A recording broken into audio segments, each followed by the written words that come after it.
Hello, my dear friends. In our last session, we talked about how microfinance in our country evolved. And you remember, we have talked about various committees which were there involved in the process of evolution of microfinance in our country. And in that process, we talked about shg bank linkage program.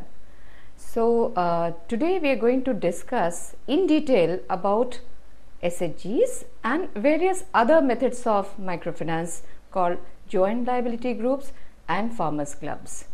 So to begin with shgs, we remember what were the full form of shgs? Self-help group.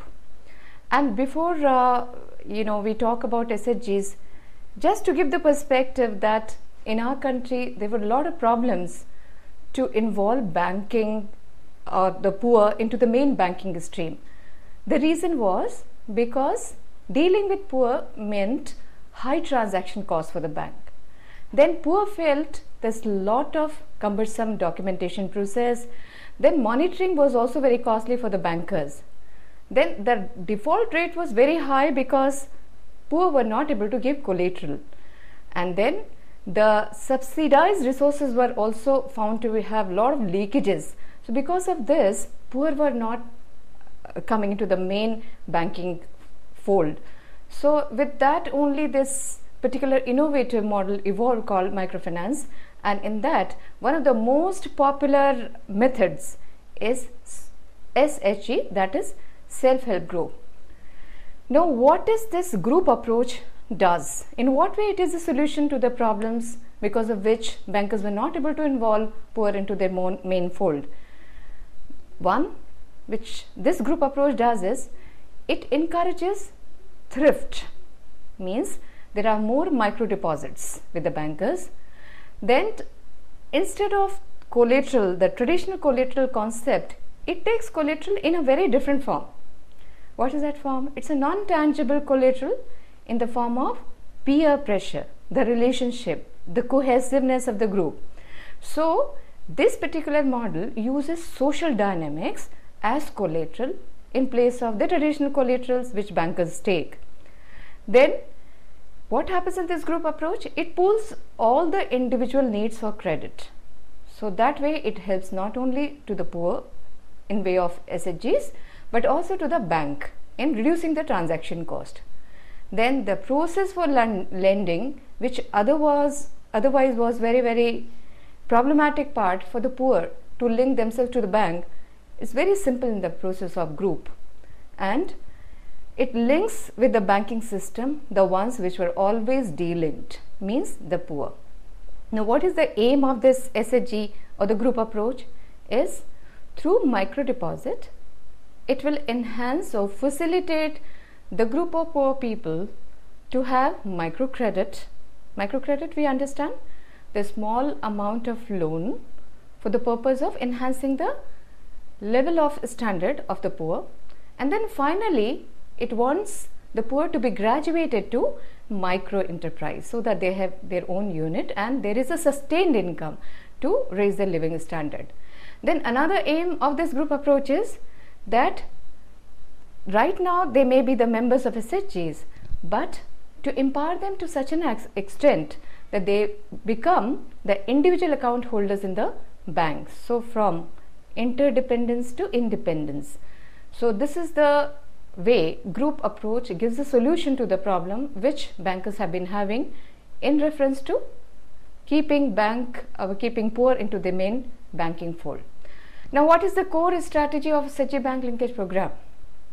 First, there should be a basic human feeling of self-worth which everybody has a right to have.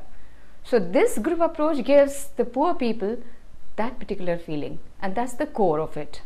Then it also builds the financial capabilities and self-confidence in the rural poor, and this is done through internal saving, so they're not dependent on money lenders or others, and also they can have lending from their own fund, and that is pooled out saving. Then there is a strength in the formal banking system and there is a strength in the informal organization called shg. Now this particular group approach has, it has been a very a strong instrument in developing a synergy between this informal system of SHGs, where they can cater to their own need, and also formal system of banking where they are not under any exploitation and they can easily get linked with the banking system. Now, as we discussed earlier, microfinance is a small amount of financial services which is extended to poor living anywhere, can be urban area, can be suburban area, can be rural area, for the purpose of raising their living standards. Now, it is microfinance extended through SHG approach, means the group approach, and it can be through individual approach also. Now, so far as individual approach is concerned, now through individual approach, either it is done through banks, or when microfinance institutions, you remember we have discussed in our earlier session, if it is microfinance institution giving loans to their members, that's another way to give individual loans. So that's individual approach. So far as group approach is concerned, we had discussed about 3 models. Here, one is SHG bank linkage model, then other is MFI bank linkage model. Now, this SHG bank linkage model is done through mainly 3 ways. One is either SHGs are formed and promoted by bank themselves, or SHGs are formed and promoted by NGOs and financed by bank, and third, the bulk loan is given to MFIs which they in turn on lend to their own members. So these are the 3 main models popular in our country, which are group models. Now, who are the agencies who can form SHGs? So it could be many agencies, like government can form SHG, bankers can form SHGs, even the federations of farmers clubs or federation of SHGs can also form SHGs, then NGOs, individuals, and Vikas Volunteer Bahini, which was the earlier name of farmers club. So these various agencies can form self-help groups. Now, what are the speciality of the design of self-help group approach? As we discussed, an informal group which is of, the range of members is from 5 to 20, and the flexibility is the main key factor of this entire process or approach. So the design features which are very, very important for SHGs to be so successful is, once, the self-selection. Members are voluntarily coming to the group as members. Then in this SHG approach, there is more focus to women. The data show that 85% of the total SHGs formed are of women. Then third very important feature is that it focuses on saving first and credit later. Then the group is after it is formed, it does internal lending and also it functions as a group, and the financing by banks or other agencies which are formal banking agencies is done only after 6 months of functioning of the group. Now, the important part here is this 6 months time is given for the group to learn the banking practice and also learn the discipline. Then other very important feature of this design of group approach is there is an intra-group appraisal system. Now, what is this intra-group appraisal system? Means the members decide whom to loan, whom not to loan, and how much to loan if in case the needs are emerging, and they only prioritize. So it's by way of consent, and that develops a power of decision making.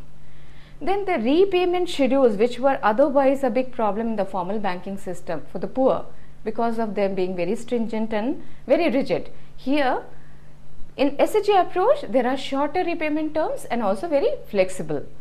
SHG charge usually the interest rates at par with market interest rates. So that gives them good benefit of having a good pool of money with them. Then there is a progressive lending. SHGs themselves only maintain the accounts. So they also learn the account maintenance, and overall it helps them to develop a relationship with the bankers. So in total, there are very important design factors which facilitate an SHGs to be involved in our main banking fold. Now, we have been talking about SHGs. So what exactly is SHG? We discussed earlier. SHG is a homogeneous group of about 15 to 20 members. Now, in certain areas which are called difficult areas, maybe the northeast or the Nexel or the other areas, hilly terrains, there the members number can be limited to 5. It could be starting from 5. So, what is this homogeneity all about? Homogeneity means the member should have the same socioeconomic status and same need for money or the income. Now that makes it homogeneous. Then every member to save a small amount regularly. The general practice is minimum once a month people meet. People means here the members of SHG. This pooled saving is kept in a saving bank account, and this bank account is open in an SHG's name. We'll discuss about it later. Now what does it do? This homogeneous group, it is able to develop a bonding and relationship among the members, and this small saving which is kept in SHG's name, which are from 10 to 20 at least, if their bank account is opened in SHG's name in the bank, it does wonders in one way, that the transaction cost is reduced for the bankers as well as for the poor. Then SHGs to use pooled thrift to give interest bearing loans to its members, and this decision taken in group meetings. Now it is very helpful for the members to take a decision about whom to give loan and whom not to give at a particular time, depending on the need of a member and the urgency of the member. Now this particular thing, it helps the member to learn prioritization and also financial discipline. The capacity of the members to think and handle larger resources gradually improves by way of this process. Now depending on the SHG's maturity, bank gives loan to SHGs as a multiple of the pooled saving. Bank loan added to the SHG's kitty. In some places it is given in the form of cash credit limit, and in some place it is in the form of term loan. Now what does it do? It helps in adequate and sustained access to financial services. So we are able to see how this SHG approach helps the bankers as well as the poor. Now this group fund, which is collected through membership fee, through thrift collection, through NGOs or government organizations contribution, through loan repayments, through fines and penalties which are imposed by the members themselves, and also bank loan, is utilized in the form of internal lending and also developing the micro enterprises. Now how this SHGs function? The most important part is, as we had learned earlier, what is the collateral security for the bankers? You remember what we discussed? The collateral security for bankers here is in the form of peer pressure. There is otherwise no security taken by the bankers for SHGs, but it is in the form of peer pressure. Now to have peer pressure, first the homogeneity factor is very important, and how the group functions also very important. A good functioning SHGs function democratically. They've got office bearers, and these office bearers like leaders and then the secretary and the cashier, this particular office bearer's post keeps rotating among the members, so that every member gets a chance of getting empowered to run the SHGs. Then they have regular periodical meetings which helps people to come together, to know each other, to make decisions which are very important to their life. Then decisions regarding thrift loans, interest rates, etc. are decided in the meeting. Now we'll have a movie, a documentary, which tells you as to how the SHG is formed and how they appraise their own loan and other interest rates and other things. So we have a movie, and it's very interesting movie. You'll love to watch this. There is one woman who lives in this village who did not wait for the world to change. Instead, she decided to change her world. Let us meet her. This is Mangala. Let us listen to her, telling us how the change came in her life. 93 साली आमची खूप दोन मुलं होती मला My husband's income was just sufficient to prevent my children from dying of hunger. At that time, my mother-in-law fell sick. I badly needed 300 rupees. I had no idea how to get the money. I did not want to fall prey to the moneylender. I was told by my friend that the bank gives loans. So I went to the nearby bank. They were all very busy in the bank. The madam was nice to me, but she had a problem in giving me such a small loan. She told me that it was too difficult for her to give very small loans to large number of people like me. Instead, she told me to meet Lakshmi madam of Gram Vikas, who would help me to join self-help group. This advice of the bank official introduced Mangala to the world of self-help groups.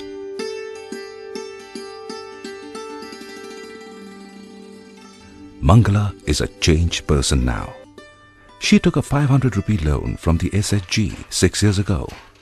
By now, she has already borrowed 7 times from the SHG with a total of more than a lakh of rupees and runs her own small business unit at home. She has repaid all her loans. Her children go to school now. This is Lakshmi, who helped Mangala to join an SHG. She has been helping many poor women in the villages to form SHGs in their localities. She works for an NGO.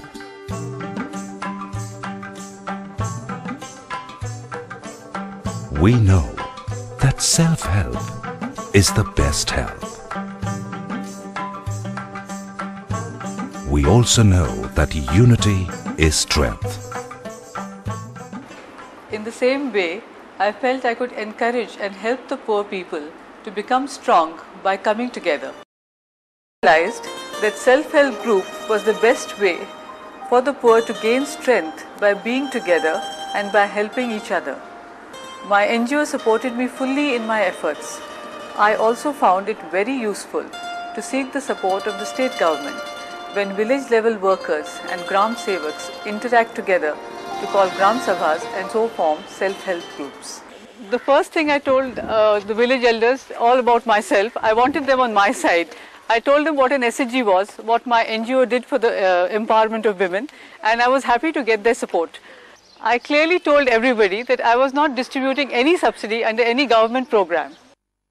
Whenever I visited a family, I kept a small notebook with me. I jotted down all information regarding the family. And these were the questions I asked each family I visited. Is there only one earning member in the family? Does the family bring drinking water from faraway place? Are the women forced to go far in the open fields early in the mornings because they don't have latrines? Are there old illiterate members in the family? Are there permanently ill members in the family? Are there children in the family who did not go to school? Is there a drug addict or a drunkard in the family? Are their houses made of kacha material? Do they regularly borrow from the money lender? Do they eat less than 2 meals a day? Do they belong to scheduled castes or scheduled tribes? If the families answered yes to 4 or 5 of these questions, I considered them as poor. Some of the similarities noticed by Lakshmi were similar living conditions, similar types of poverty, similar livelihood, same community or place of origin, etc. It was much easier now for Lakshmi to make out which families were likely to get along better with each other.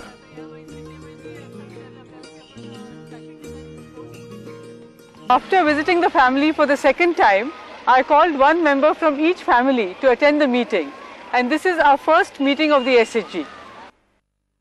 How long does it take for forming the group? How long does it take to settle to a stable pattern? I took about 5 to 6 months initially, but there have been instances when a good group is formed even after 2 months. After formation, it takes about 6 to 8 months for the group to get the first bank loan from the bank. During formation, in the formative stages, we were helped greatly by the village level workers of DRDA and the Panchayat Samitis, known as the Gram Sevaks, who worked with our block coordinators in the formation of groups. During the initial months, I noticed that some members left, whereas new members joined in, and others were quite regular.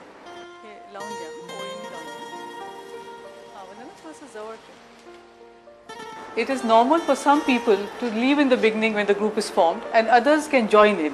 It is only after that that they start saving regularly, they have the meetings regularly, they write their minutes, and they realize the importance of being together. At this stage, I realized that I was moving in the right direction.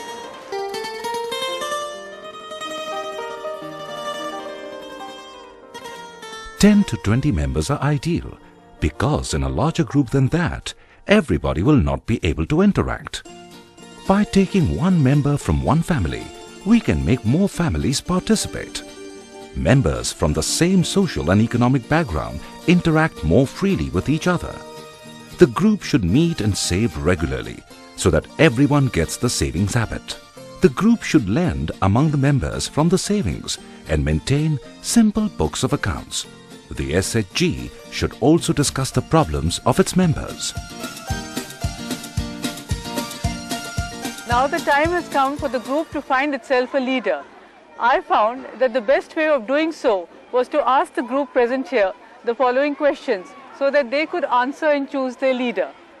Who should take the decisions in the SHG? All members should decide together. Who benefits from the SHG?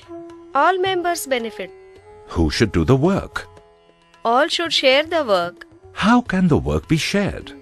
Agree on one person to take up the work by rotation. What about rules? Does an SHG need rules? It is important for every SHG to form its own simple but clear set of rules. For example, the SHG should have an agreement on when to meet, an agreement on time and place of meeting, penalties are agreed upon for non-attendance, late attendance, etc. This will give them an idea on time management and discipline, an agreement on amount of saving, an agreed system of giving small loans to each other, an agreed system of maintaining records. Again, this will give transparency to the operations of the SHG. Did you notice? All these rules are agreed upon by the members and not thrust upon the SHG. What are the training needs of the SHGs? Some members of the SHG wanted to know how to keep accounts. I taught them how to write simple books of account. It is easy to show to the SHG members how to calculate interest in a simplified way. If a loan of Rs 850 is taken, 8 rupees will be the interest per month if the interest is 1 rupee per 100 rupees. If the interest is 2 rupees per 100 rupees of loan, the interest amount will be 8 plus 8 equal to 16. They also wanted to know how to schedule meetings, how lending is done, and how repayments are done. For this, I really didn't have to hold any class. All I did was to take them to the nearby village where they already had a good SHG, the members, and this made my task much easier. Soon after the new SHG meets once or twice and some savings are collected, we should try to link the SHG to the nearby branch of a bank. Why should this be done? In my experience, it is very important for the SHG to have a relationship with the bank. This happens in two ways. One is the savings linkage, when the group opens a savings bank account with the bank. The second is the credit linkage, when the group takes bank loan for the first time. All poor people have tiny surpluses of their money. All they need is a safe place to keep this money. SHG is the safest place for these poor people to store their money. Otherwise, these surpluses would get spent. Actually, savings and credit are the same. In savings, you get a large amount of money at the end of some period, whereas in credit, you get the large amount of money in the beginning and then you continue to save to repay that loan. Every banker knows that only a person who can save can repay the loan. There are 4 simple steps to link the SHG to a bank. Let us have a look at them. Step 1. opening of savings bank account. In whose name is the account to be opened? The account should be opened in the name of the SHG and not in the name of any individual member of the SHG. Has RBI permitted this? Yes, commercial banks and RRBs have RBI permission to open SB accounts in the name of the SHGs. What are the documents to be taken from the SHG? The documents taken are the resolution from SHG for opening account, authorization to 2 or 3 members to operate the account, copy of rules and regulations of the SHG. Step 2. Internal lending by SHG from the Common Fund. When should internal lending start? Within 2 to 3 months of forming the SHG, start. Who decides the terms, purpose, interest rate, etc. of loans from SHGs to its members? The SHG members themselves decide on these aspects. The purposes could be anything agreed by all the members of the group, such as repairs to the house, health and education, investment in milch animal, etc. Who should do the record keeping? SHG should maintain clear and simple books of accounts. The common savings of the SHG should be used by the SHG for lending to members within 2 to 3 months of forming the group. Step 3. Credit rating of SHGs. There are some rating norms developed by NGOs and banks to assess the quality of SHGs. This game will give you an idea about these norms.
Step 4. Loan sanctioned by bank and repayment by SHG. In whose name is the loan to be sanctioned to the SHG? In the name of SHG and not in the name of any member. And what would be the quantum of the loan given? 1 to 4 times or more. What constitutes the savings of the group? Balance in the SB account, net cash bank, amount lent within the SHG, amount of interest earned and any other receipt. What are the purposes for which the loan can be taken? Let the SHG decide. That is for emergency purpose, that is the marriage and then purchase of any assets, etc. Then who will be responsible for repaying this loan? The SHG is responsible for repaying the loan. Is any collateral security taken for this loan? No, our bank is not taken any collateral security. As per the RBI and the NABARD guidelines, we won't allow any collateral security. Can the balance in the SB account be held by the bank as collateral? No, this will prevent the internal lending of the SHG. Is collateral security required at all No. for the SHG loan? No, the collective responsibility ensures its repayment. What is the rate of recovery of this SHG loan? It's above 95%. What is the rate of interest from the bank to the SHG members? Each bank fixes its own rate of interest, it depending upon its PLR rate. Then what would be the rate of interest which the SHG would charge to its members? It is generally decided by the SHG itself. It is at 2 to 3 rupees per 100 of loan.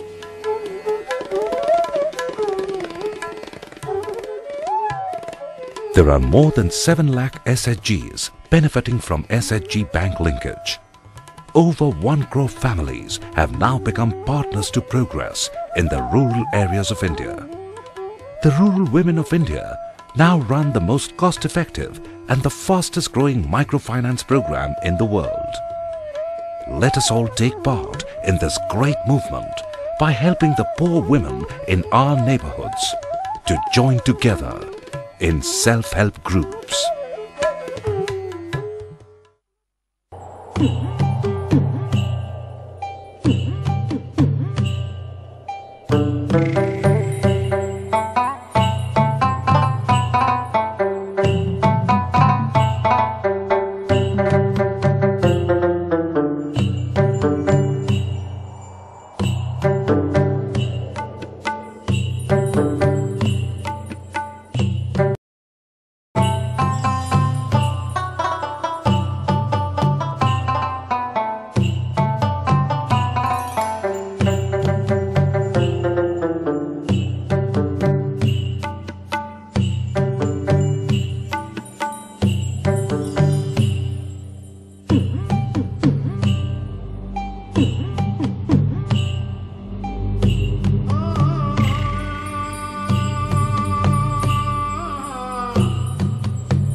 So we could learn from this movie as to how SHGs are formed and how they rate themselves, how that appraisal can be done within SHGs by the members themselves. Now you would be wondering what kinds of credit are given in this SHG. So one, term loan in multiple of thrift, which can be 4 times or more depending on how the group is functioning, as well as what is their credit absorption capacity, means how much they need credit and how much they can utilize to pay back also. Then repayable in 3 or more years, usually the repayment period is 3 or more years. The other way of credit is CCL or cash credit limit or revolving credit limit, which is 4 times of the group's saving, and this is supposed to be paid in 3 years. So these are various types of credit given in SHGs. You know how many SHGs do we have by March 2009? You'll really be wondering to know the figures. It's very exciting that the number of SHGs which are having savings accounts with bank is 61,21,147. Usually people feel that poor can't save, but do you know these SHGs have saving of 55.46 billions. Such a big sum they have, means they can always save. Now the bank loan disbursed to SHGs by March 2009 was rupees 122.53 billions, and the number of SHGs to whom this loan was disbursed was 16,09,586, and the outstanding bank loan was to the tune of 226.8 billion, and the number of SHGs which are having this particular outstanding loan was 42,24,338. Now the banks which give refinance for this SHG financing they gave to the tune of 26 billion point 2. Don't you find this figure too exciting? And also it tells that the SHG movement in this country has really taken a very big form. Now after this SHG, there is another way also of microfinance, that's called as jlgs. You must have heard this term. jlgs stand for joint liability group. So something similar or something different from SHGs. These jlgs also are informal group, but they have members from 4 to 10 individuals. Remember, SHGs had members from 5 to 20, but here in jlgs they have 4 to 10 members. Now jlgs are formed for the purpose of availing bank loan against mutual guarantee, that as the term denotes, joint liability. Now usually jlg members are those who are engaged in same kind of similar kind of economic activities. It could be in farm sector or it could be in non-farm sector also. Now this management of within the group is very simple, and it has hardly any financial administration. It's a very simple way. Usually the purpose of having this JLG as one or maybe another mode of microfinance is to enhance flow of credit to farmers and micro entrepreneurs, especially to artisans, oral lessees in the area of farm and non-farm sectors.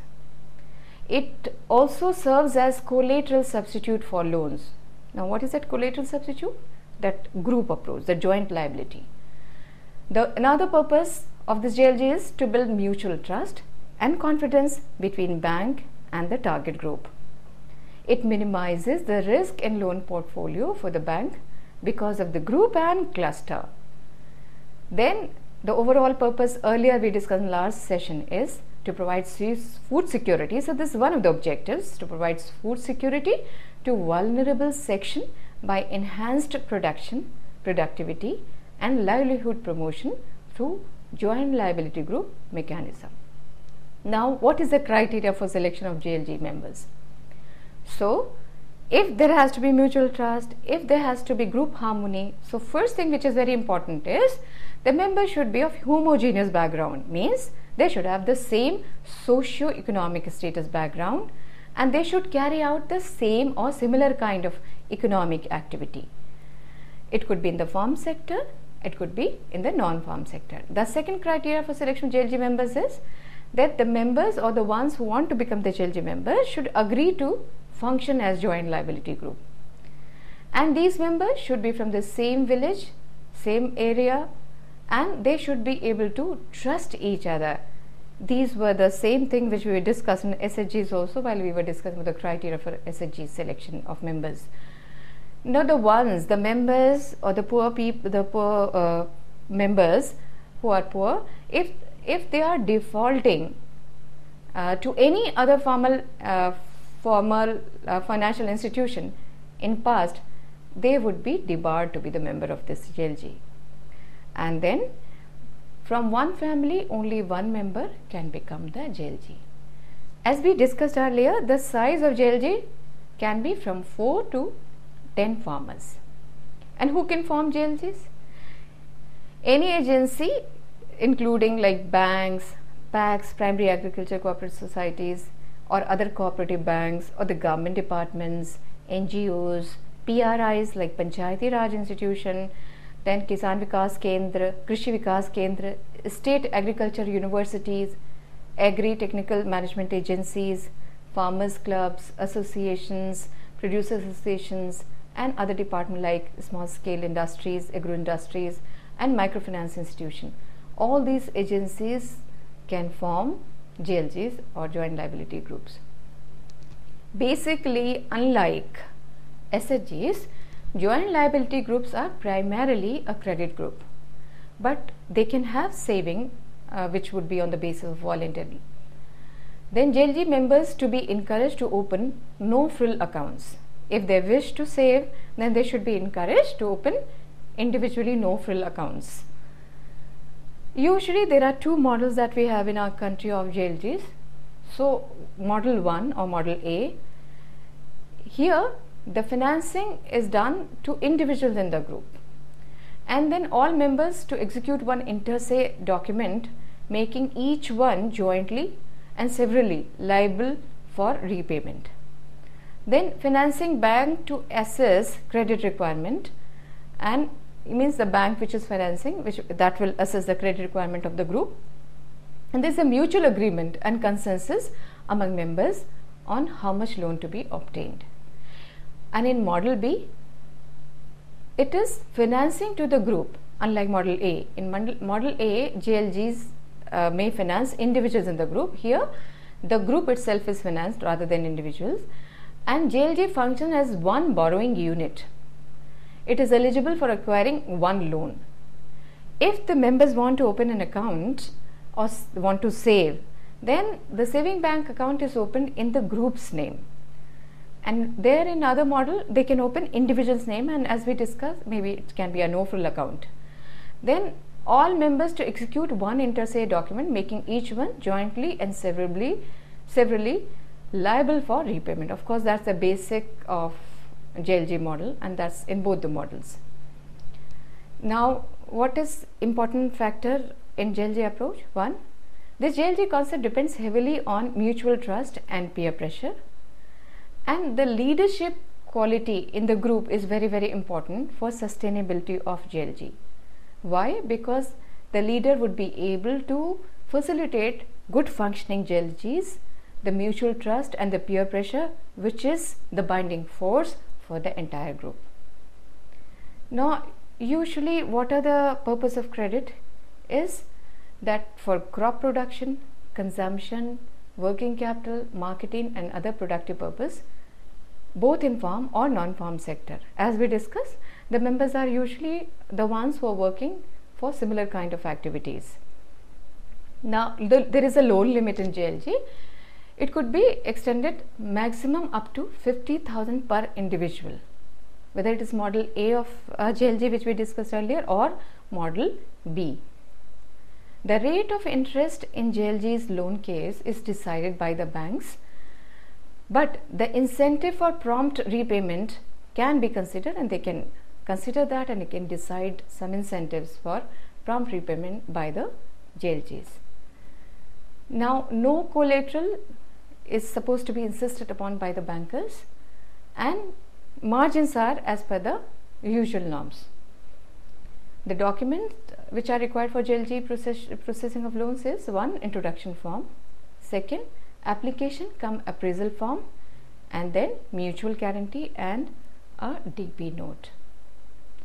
Banks must consider covering JLG members under personal accident insurance. Now, NABARD, as we had discussed in our last session also, NABARD has played an extremely important role in microfinance, in facilitating SHGs, in promotion of SHGs, and also in JLGs. A grant assistance is given at the rate of rupees 2,000 per JLG, which is over a period of 3 years, to the eligible institutions who are forming SHGs. Then it is for formation, nurturing and financing of JLGs, and then NABARD also conducts capacity building programs, then also various extension material, publicity material, which is to support the JLG formation and functioning. Then regarding monitoring and review, banks are expected to monitor the JLG performance at regular intervals, and periodic report is to be sent by them to Reserve Bank of India and NABARD on half-yearly basis. Now, we have discussed about JLG, we have discussed about SHG. Let's talk about what's the difference in nutshell between JLG model and the SHG model. So, in reference to group size, for JLG, the group sizes, the number of members are 4 to 10, whereas in SHGs, we discussed 5 to 20. Regarding the type of members, basically in JLGs, we have discussed this is exclusively of farmers, or lessees, sharecroppers, artisans and entrepreneurs. But in case of SHGs, only the poor members of the society, of the village or the other society can become the members of SHG. Regarding saving, basically JLG is a credit group, and if they want to save, that's an optional, whereas in SHG case it is basically saving cum credit group. Regarding credit or the loan, in case of JLG it could be either singly in case of model A, or could be jointly in case of model B of JLG. It would be done by financing bank. But in case of SHG, there can't be anything in the name of single members of the group. It has to be in the group's name. Now regarding the upper ceiling of the loan amount, in case of JLGs, I mentioned to you earlier, it is restricted to rupees 50,000 per individual. Whereas in SHGs, there is no such upper limit because the credit is linked with the saving. Now for SB account, the JLG members are encouraged to have individual no-frill accounts, whereas in case of SHG it is a group bank account, which is SB account. The other difference which JLG and SHGs have is that JLG serve as a conduit for technology transfer. They facilitate access to market information, carry out activities like soil testing, training, health camp to its members. Whereas in case of SHG, they may do this, but there is no such bar. So that's how we have seen how these two are different. While SHG is able to put all poor members who are needy and belong to the same background together in the group form, JLGs put all those artisans, entrepreneurs, oralists, the poor income generating members in a group form so that they can be supported by mutual trust and they can be linked with the bank. Now we are going to discuss the third method of microfinance, that's Farmers Club. As it sounds, Farmers Club means it's a gathering, it's a forum of farmers. The mission of Farmers Club is development in rural areas through credit, technology transfer, awareness and capacity building. Little bit of glimpses we can see in this documentary as to what is the meaning of Farmers Club and how important it is for the agricultural growth of the country. Farmer clubs are the grassroots level informal forums of farmers. They are community organizations of farmers, and these are organized usually by the rural branches of the bank, and they get the support from NABARD in terms of financial support and promotional support. Now with the enhancement of the program, there are many other agencies like NGOs, voluntary agencies, then Krishi Vikas Kendra and agriculture universities. They are also included to support this process of Farmers Club formation. So they are also included as formation promoting agencies. This Farmers Club's program, it was launched by NABARD in November 1982, and the purpose of this promotion is to propagate the 5 principles of development through credit. Now we must know what are these 5 principles of development through credit. 1. Credit must be used in accordance with the most suitable methods of science and technology. Then the terms and conditions of credit must be fully respected.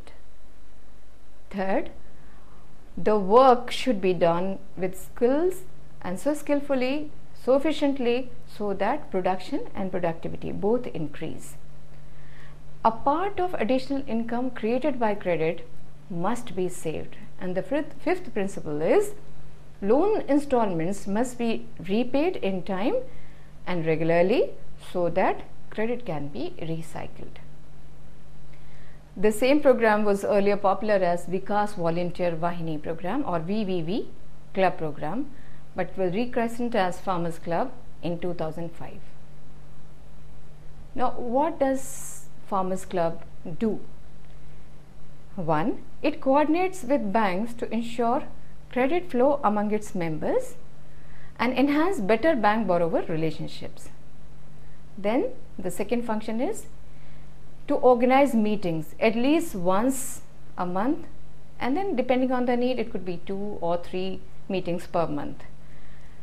In these meetings, the non-members or the expert can also be invited to attend the meetings. Then the third function is to have an interface or to facilitate interface of the members with the subject matter specialist of various fields from agriculture and allied activities, extension personnel of agriculture universities, development departments and other related agencies for the technical know-how upgradation. As we know, this technology transfer, upgradation of input, more efficient use of input are one of those, a few of those very key factors to boost the agricultural growth. So these are the things which are inbuilt in this. For guest lectures, even experienced farmers who could be non-members of the farmers club from the village or the neighboring village can be invited.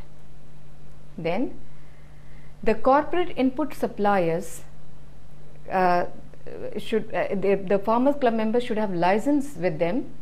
Then they should organize and facilitate joint activities like value addition, processing, collective purchase of input, farm produce marketing, etc. for the benefit of members. They can also sponsor and organize shgs. Other function of farmers club is to undertake socio-economic development activities like community work, education, health campaign, environment and natural resource management, etc. And one of the most important function is to market rural produce and products through collective bargaining power, which they gain through well-functioning farmers clubs.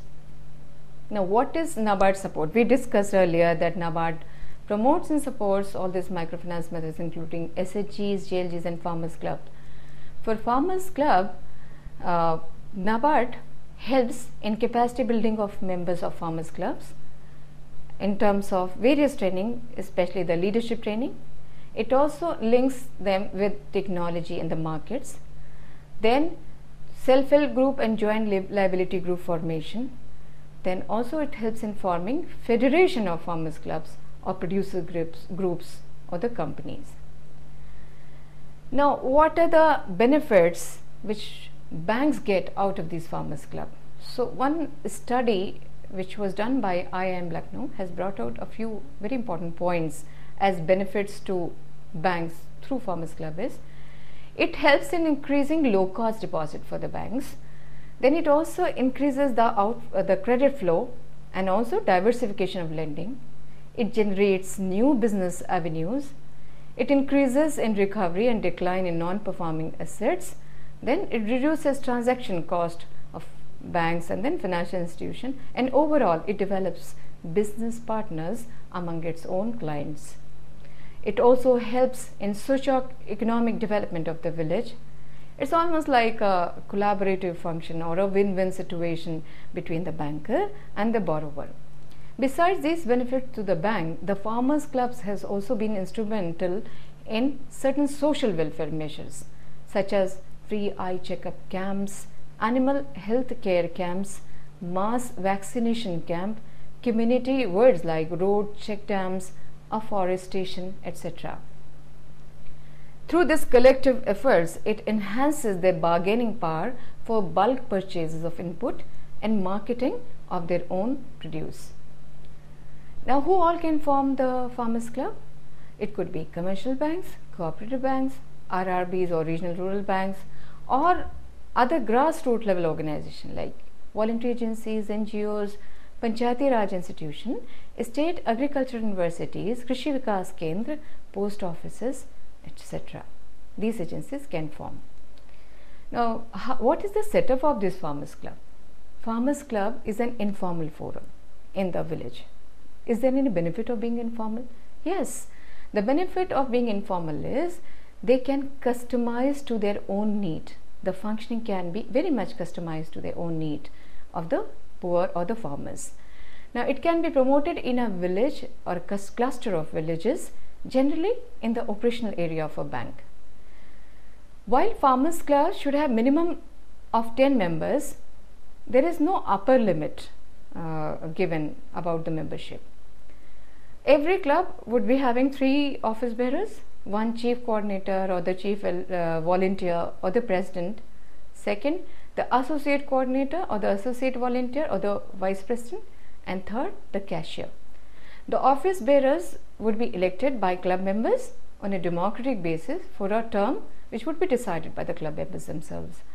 The office bearer should be resident of the area of the operation of the club. The NGOs or the farmer club promoting agencies representatives, they cannot become the office bearer of the club. It can be only the people or the farmers of that area. What are the function of these office bearers? We discussed about the functions of farmers club. So naturally the responsibility of those functions goes to office bearers to facilitate, one, to convene meetings, then to have an interface, to facilitate an interface with the experts, with the members, maintenance of books of accounts, then having a liaison and coordination with various agencies including banks, line departments, state governments, universities, then also maintaining proper liaison with all other agencies which are very important for the overall functioning. Now who can become the member? Except the willful defaulters, all other villagers can become the members of the club.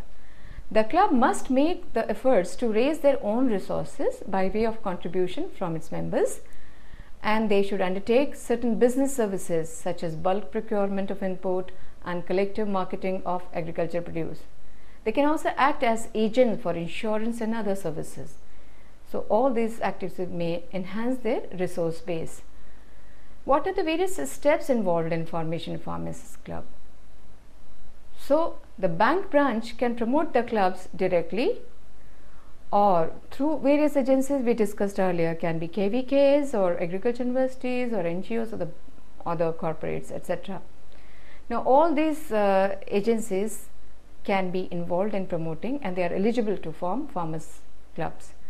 So a village or the cluster of villages can be selected which is suitable for launching club, but it should be within the operating area of the bank branch. And how they form this farmers club?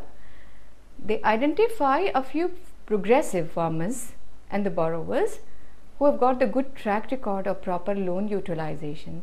They've got the aptitude and capacity to lead the team. So those people are taken for this farmers club. Actually the success of farmer club depends on who are the members, because if the members are not the right choice, the farmers club may not act as a collective group or the community based group. Then after this, after you have chosen those opinion leaders or the progressive farmers, you encourage the bank branch encourages the members to select a chief, means office bearer selection. So the president, the vice president and the cashier is selected, and it is to ensure collective leadership and continuance of the club. The next step is to provide orientation training to these members of farmer club with the help of NABARD. So NABARD has got a district development manager in every district, and if the branch approaches DDM or district development manager, the person arranges or to help the orientation training of farmers club. Then encourage members to convene monthly meeting on a regular basis, and also to facilitate, to help them to have meaningful discussion during this meeting, and also to take necessary follow-up action. Then the next important step here is to motivate members to identify the credit needs as well as non-credit needs of the group. The credit needs, naturally money related need or the need which will help them to get finances. Non-credit needs are like training, the socio-economic development or the village infrastructure or the community works, etc. And then a plan is prepared based on these needs, and then accordingly the expert talks is arranged, the counseling or other expert interfaces arranged with the help of various agencies which are available. Then the next step is to ensure that members maintain membership register, meeting register, minutes book and books of account, means maintenance of document. Then next step is to evolve a performance parameter and measure the club's contribution annually. Now this performance parameter will help to check whether the group is functioning well or not. Then use club as a tool in aid of branch, not only in the matter of credit flow or recovery, but also in facilitation or promotion of self-help groups, microcredit, financial inclusion, and convergence of various banking or other services. Then, to have a kind of better functioning farmers clubs or graduation of farmers clubs into the Federation of Farmers Club or producers groups is necessary, or it is volunteer, or it is considered to be a good thing to have a desirable parameter for performance appraisal, and this should be done by the sponsoring agencies. Now, there are various incentives for promoting farmers club, like awards to best working clubs. Then second thing is NABARD's capacity building for adoption of technology program could be used for the benefits of farmers club members for training and exposure visits within and outside the state.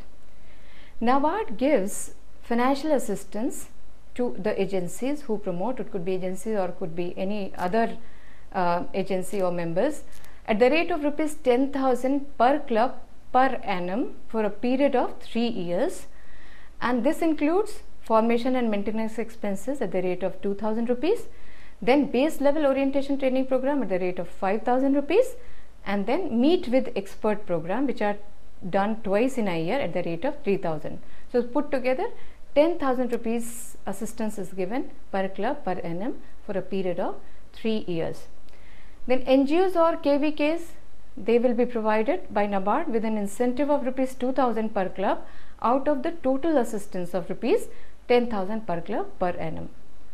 Then NGOs, KVKs who are operating in hilly terrains or the difficult terrains or the remote or Naxal areas will be provided with additional incentive of rupees 3,000 per club for a period of 3 years over and above of rupees 10,000. There is also provision of revival package for the assistance for dormant clubs. To revive them, NABARD has introduced a revival package.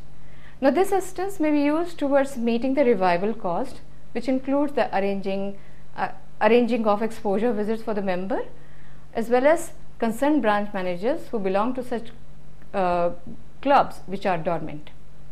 Then this package of assistance may be extended to NGOs, VAs for revival of clubs promoted by banks. So dear friends, we have understood today, we've discussed 3 methods which are very important of microfinance. The first one was self-help group, the second was joint liability group, and the third was farmers clubs. All these 3 methods which we discussed, they are informal groups, and flexibility is one of the key factors for them to be successful, provided they work cohesively and there is a mutual trust among them. It helps them to connect to the formal banking system, which also helps them to get rid of the exploitation of money lenders and also develop that area where they reside, mainly the agriculture area or the rural area or any other area which is underdeveloped. So with this, I feel you are well versed with the various very important methods of microfinance and how does it help in bringing the poor into the main fold.